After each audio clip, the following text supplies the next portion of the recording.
Hello and welcome to Real Estate Ride Along, episode 2. We're back. Yeah, with Mitchell Stelling. That's him. And I'm Shemeika Fox. I came from a STEM class for this. So I'm going to take Shemeika for a drive today, and we're going to talk about real estate. I took a shower, so I'm ready. I didn't, but that's okay. I didn't want the car to stink. Yeah, well, I don't stink, so. Oh, okay. You actually don't. He doesn't smell it. I don't have body either. Continue. Anyways, I want to talk today about the fact that in 2023, the percentage of cash purchases in real estate was at nearly 40% of all homes bought, which compared to 2019 was up from 26%. It seems that That's wild. Isn't that wild? That's crazy. That's a lot. That's a big leap. And also, it puts buyers who are not paying cash at a bit of a deficit as far as being competitive in this market. Yep. I believe that the cash is coming from a couple things. I think that people are cashing out their stocks. Usually when the stock market gets as high as it is currently, people tend to want to diversify their assets and put them into tangible or real assets such as gold, silver, real estate. That's what we've been seeing. Right? Well, I don't want to say less risky. You can always lose, but I want to just say diversify. Yeah. Okay. You can say less risky if you want. He's going to say less risky. It's tangible. You can touch it. Exactly. You can feel look at it. You it. can live in you can it. clean the windows. Yeah. You can vacuum 10 times a day. Nice. Like what I I don't do. That. Oh, I thought you were talking about me. I was like, I do it 3 times a day, not 10. But no, well said. That's really interesting. But I think what it boils down to for me, if I'm representing a seller on the listing side and we have multiple offers and there's a cash offer that stands out, then generally speaking, we're going to lean towards that cash offer unless a financed offer can be competitive. So the things that we will look at on the listing side when we're representing sellers are, is the financed offer compelling enough, meaning high enough or higher than the cash offer enough to compel the seller to take that risk of knowing that the buyers are getting a loan, which adds one more element of risk to that transaction. Understandably. And then what are the timeframes? Do the buyers have contingencies in place, though they're getting a loan? Are they confident enough in their financial situation that they are willing to put their money where their mouth is and remove those contingencies so that they can compete with the cash offer? Now, cash can always close more quickly than a financed offer, but there are strategies, and I feel like I'm just talking. No, so there are strategies that, Mitch, I would love to hear your take on, but there are strategies that can put those buyers who are not all cash in an advantageous position. Well, let me talk about that. Tell us a little bit about the loan process when we're competing with cash. For sure. I'm going to start out kind of on a little side note with bridge loans real fast. I've been thinking about them. They're very popular these days. So if you are a person looking to buy a property and you Don't take your eyes off the road. I've been staring at you. I look out for kittens and stuff. I've been looking. I mean, this car's really smooth. It's an autopilot. Okay, nice. Keep going. All right. So bridge loans, you guys, are a wonderful tool to use if you do have another property that you would be selling, because you're essentially able to get a loan that acts as cash. This is different than like conventional financing. This is a very short-term loan, but you can compete almost like another cash offer. I mean, we've been able to close one of these as quick as 9 days, and that's pretty darn fast. I mean, that's most fast closings with just cash from an account. So what makes this bridge loan competitive or like a quote unquote cash offer? Tell us a little bit about the parameters of the bridge loan. The quickness of attaining it. Of course, it's not for everyone because you are someone that has a residence that you are going to be selling. So you're pretty much temporarily pulling out the equity of that residence. You get a loan for that. You buy your new home in cash, and then you're selling the departing residence. Let's talk numbers. Let's do easy numbers. Okay. I own a home that's worth $2 million. Yep. Probably is. I want to buy a home that is worth $2 million. I owe on my current home $1 million and I want to take the equity from my current loan and use it as a down payment to buy my new $2 million loan. Tell me how that works. I'm glad you brought that up. Thank you. you. So that for a bridge loan really isn't a candidate. And I'll explain. Why? Yeah. So the reason behind that is a bridge loan is a great tool if you are going to be purchasing a property that is lower value than your current. I didn't know really? that. Okay. No, I love this. So it's a wonder, and I was going to kind of bring that up next, but I loved how you asked the question because it's like I taught her something. So that really wouldn't make sense in that situation. Okay. We have a wonderful buy before sell program for someone that's looking of another home of similar value and needs to kind of pull whatever equity that they have to put towards the new home. But a bridge loan in that case really wouldn't work. Okay. Out. So let's start again. Yeah. Let's say that I own a home and it's worth $2 million. Okay. And I want to downsize from my 2-bedroom home. I cannot imagine downsizing. It's already too small for me. It's a nice Anyways, I want to downsize. And so my new home that I want to purchase is $1 million. Yeah. I owe $500,000 and I want to pull out $500,000 for my down payment so that I have a 50% loan on my new property. No problem. No problem. So what is the process of getting a bridge loan done? For sure. So you would begin speaking with a professional that obviously offers bridge loans. I offer bridge loans. And number one, we want to look at your financial situation. As Shemeika brought up, we need to see what equity is in the home, what we can do. We start with just a standard application. And then from that process, once we have all of your information, we're able to get things moving within honestly a few days.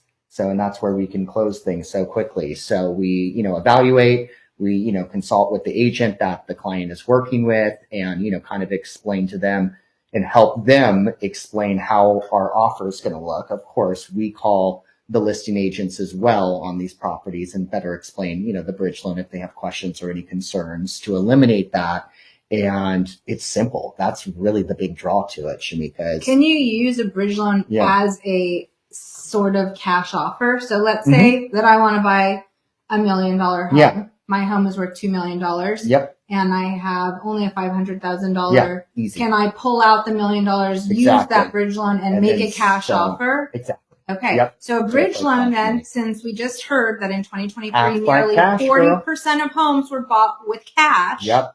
Compared to 26% in 2019, a bridge loan, if your equity and your financial situation, which will be evaluated by our lovely friend Mitch over here, mortgage loan advisor, meets the criteria or the parameters, then you can essentially be competing with a cash offer because you will essentially have a cash offer. 100%. Now, should we talk about costs? Conventional or costs for sure. That's a good question. Because obviously, if I'm writing a check from my bank account, do people write checks anymore? Time to time. If I'm wiring money from my bank account directly to the escrow company so that I can close as an actual cash purchase, then I think I have a $35 bank fee for that wire, that outgoing wire. Not too bad. Not too bad. So when you're getting a bridge loan, what are the fees associated? Yeah, they're not known for being the cheapest. Yes. The benefit of it, as Shemeika went over very well, is they act as cash so you can compete with those 40% cash buyers that are out there. However, you're generally paying a few points on a bridge loan. And what a point is, think of a point as a percent. So that's, roughly I would say on average is about 2% of the loan. So, that can be sometimes $10,000 to $20,000 in cost to get that loan. However, in the market that we're in a lot of our clients' eyes, that is more than enough value where they can get into the home, make it fast, act as cash, that it's a perfect scenario for them. Okay. Not for everyone, obviously, but for a lot of people, we've been able to help with that. That's awesome. So it's pretty cool. So let's talk now about, did we cover that on bridge loans? Yeah. And then I'll kind of add to that. I don't want to talk too much, but cause I'm driving. And I haven't had water and I'm all caffeinated. Just kidding. I'm really hungry. Can you take me to lunch already? My eyes like twitching. I know we're on the same road over and over again. We don't really go that far. We're just doing circles. Is there like a restaurant Exactly. Here? I wish. Cocktail hour. Yeah. But just on like the conventional side of financing, I wanted to touch on that real quickly.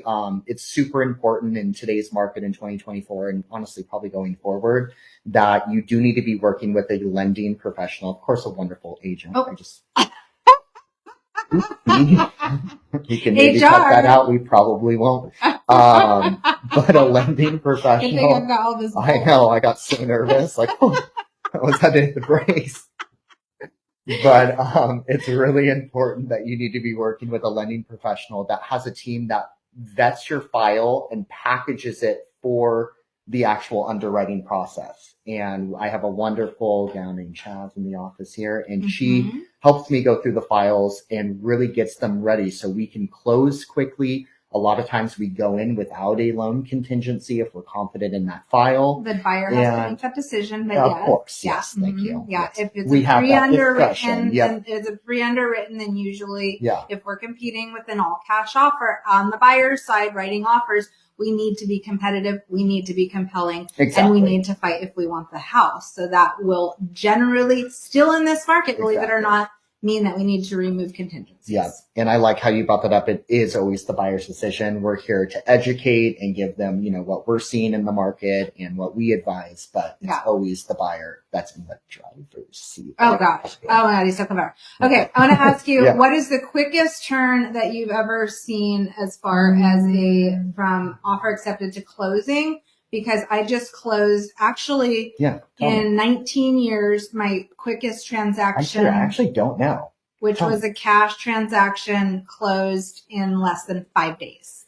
Wow. I think it was like a 3-day period and there was a weekend in there, which you can't close on a weekend. Yeah. So we rolled it into So it could have actually been almost even faster. It was supposed to be a 3-day, but by the time everything was fine. A quick wire. It was already, so the money was already actually in escrow waiting there. Sitting ready so that sped everything up too. Yeah.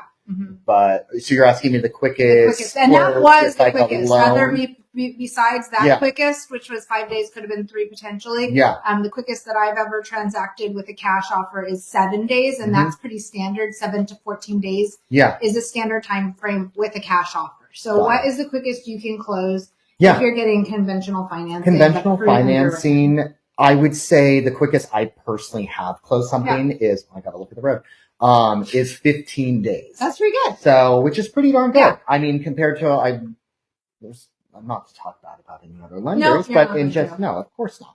But I mean, that's pretty quick in comparison to a lot that's out there. Yeah. So I think it really comes down to just having a really solid team that understands exactly what needs to happen, and everyone is ready to pass that baton to the next person to get our clients to the finish line. Yeah. And just making them as stress-free as possible. Because it's stressful. If you're closing that quickly, 100%. But also, besides having a phenomenal team, buyers who want to compete with cash and want to close this quickly so that you can beat out the all-cash offers. You have to play. You have to be a participant in this game, because if they need something yesterday and you're not getting it to them until tomorrow, that delays the whole process. 100%. So it is not only up to having a phenomenal team on your side, but you absolutely have to be ready to perform when they request. We have to have the client meet us halfway. Yes. It's kind of like, that's I'm glad you brought that up. It's a conversation we have with our clients, obviously with the agent as well that's involved. We are going to be going in and attempting to do a close that quickly. Yeah.